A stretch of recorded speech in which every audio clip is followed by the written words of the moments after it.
Meus irmãos e minhas irmãs, nos encontramos nesta terça-feira para juntos meditarmos a Palavra de Deus, nesse dia que nós somos convidados a ler o Evangelista São Lucas, no capítulo 4, versículos do 31 ao 37.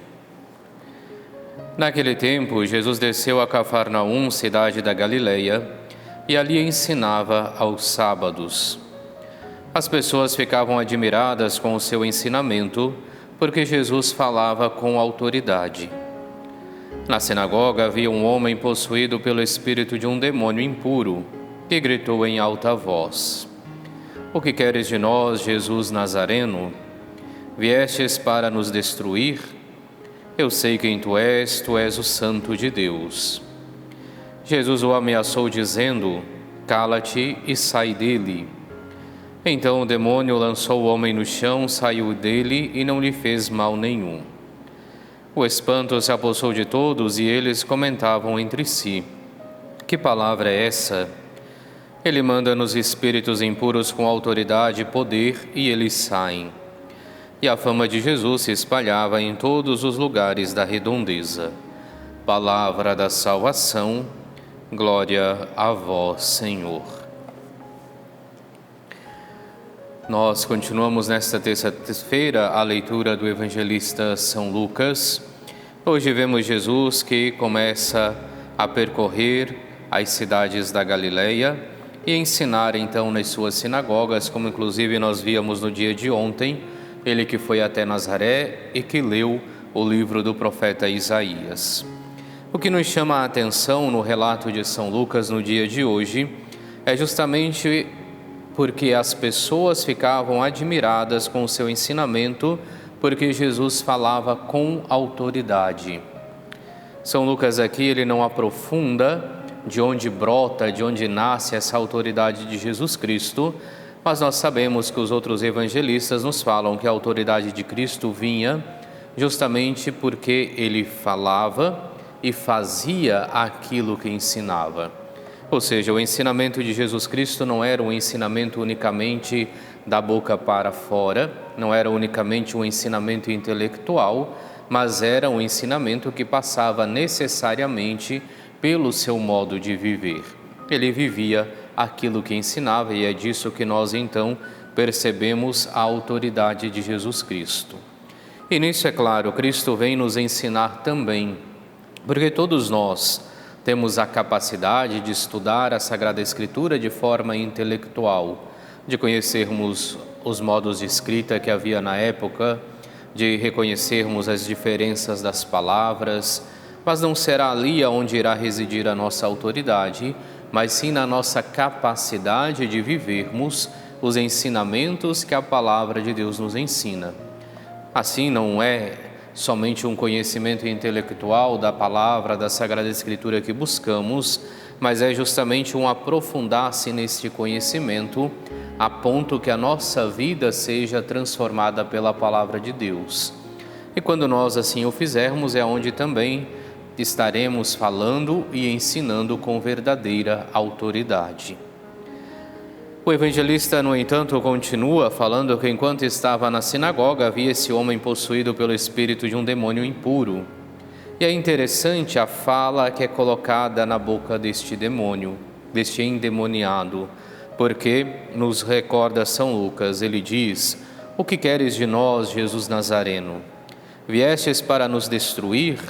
Eu sei quem tu és o Santo de Deus." E é interessante esta fala colocada na boca deste endemoniado, até porque nós iremos continuar lendo em sequência o evangelista São Lucas e perceberemos mais na frente que os fariseus, os mestres da lei, não reconhecendo Jesus Cristo como Messias, procuram uma forma de entregá-lo, procuram uma forma de acabar com a sua vida, porque a sua presença era para ele sinal de denúncia e a denúncia que Cristo fazia lhes incomodava. Então é muito interessante São Lucas que recorda justamente da boca do endemoniado para dizer que os demônios também reconhecem Jesus Cristo como Messias, ainda que muitas vezes as autoridades da época não sejam capazes de reconhecê-lo. Porque inclusive o título que usa este demônio em relação a Jesus é um dos tantos títulos messiânicos. Eu sei quem tu és o Santo de Deus, tu és o ungido de Deus. O ungido de Deus era aquele que viria então como Messias para restaurar todas as coisas.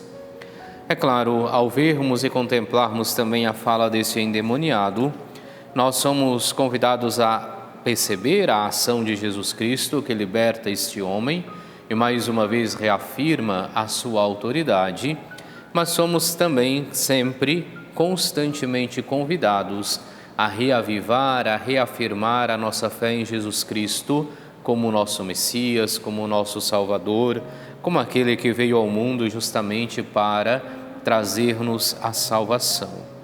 Mas ao mesmo tempo, contemplando a autoridade de Jesus, que possamos também nós, no nosso dia a dia, procurarmos que haja esta consonância entre o nosso falar e o nosso agir, entre o conhecimento intelectual que muitas vezes teremos da palavra de Deus e a vivência que temos desta palavra, porque é ali aonde reside a verdadeira autoridade. É por causa disso que os povos, as pessoas começam a ficar admiradas com Jesus, porque ele falava com autoridade, porque havia esta relação entre aquilo que falava, entre aquilo que ensinava e aquilo que vivia, e isso também deve se fazer presente na nossa vida.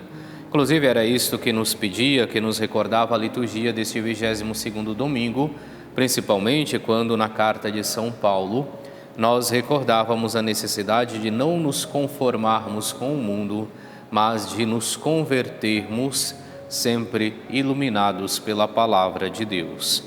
Que possamos também nós, então, buscar viver aquilo que a palavra de Deus nos ensina, para que assim possa transparecer em nós a verdadeira autoridade, que é fruto de um conhecimento da palavra de Deus que passa, é claro, necessariamente pelo nosso viver. Façamos assim nossa oração para hoje.